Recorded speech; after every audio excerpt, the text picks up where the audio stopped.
Step number 3 is to see. And here we're talking about the gift and power of the imagination. Now, many people think that imagination is only for children, that it's fantasy, it's not real.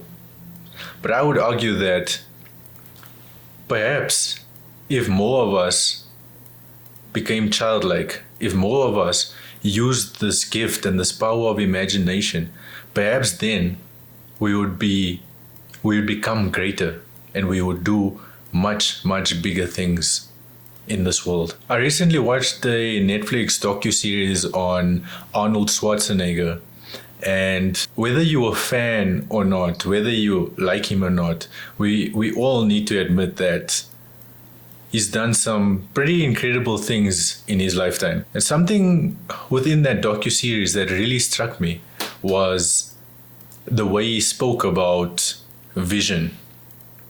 So Arnold Schwarzenegger, he is the most successful pro bodybuilder of all time.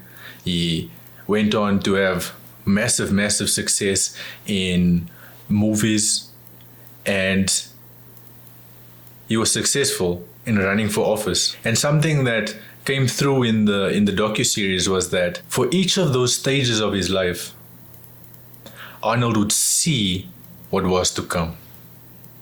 He would see the future. He would see what he wanted, that dream, with such clarity, with such granularity, with in full color, full HD, 4K color. So when he looked around him and saw that that image was not yet there, he knew that it was just a matter of time. He knew that reality did not reflect what was true, and he knew that all of those things would come to pass. Arnold was tapping into the power of the imagination. Everything that has ever been created in this world was first conceived in the mind of the Creator.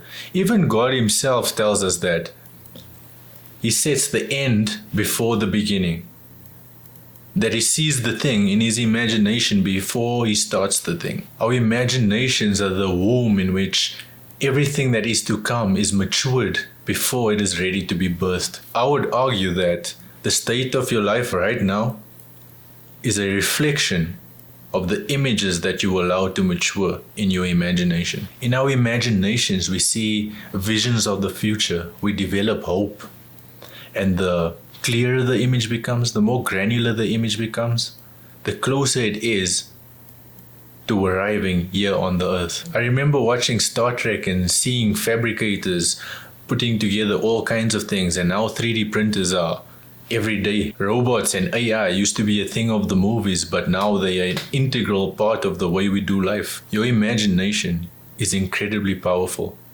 It is one of the superpowers that God has given you, and you must use it to your advantage. It has the ability to create eager anticipation for that which we desire, or debilitating anxiety that produces that which we are anxious to avoid. It is a creative force, and we must use it for our good and for the good of the people we serve. We need to meditate and visualize the outcomes that we desire, so that the world that we create in our minds is the world that we wish to live in, so that the world that comes from us is the world that we desire to live in. We also need our imagination to collect all the gifts of hindsight. Our imagination allows us to go back into our experiences, into our memories, and collect all those lessons, to collect all of those stories, to collect all of those memories that allow us to connect with people, that allow us to make better choices. Our imagination allows us to go back and develop gratitude for the experiences that we've had in life, to develop gratitude for all of those good things that we've had. Our imagination allows us to go back and remember everything that we've overcome, to remember how we used to doubt about those things, which gives us the gift to be able to say, you know, I doubted that thing before and it all worked out. So this thing here this thing that I desire, this thing that I'm wishing for, or this challenge that I'm looking to overcome, why doubt now? In order to experience the fullness of our potential, we must tap into this gift, into the superpower that is our imagination, that is our creative force. And that is step 3 to see.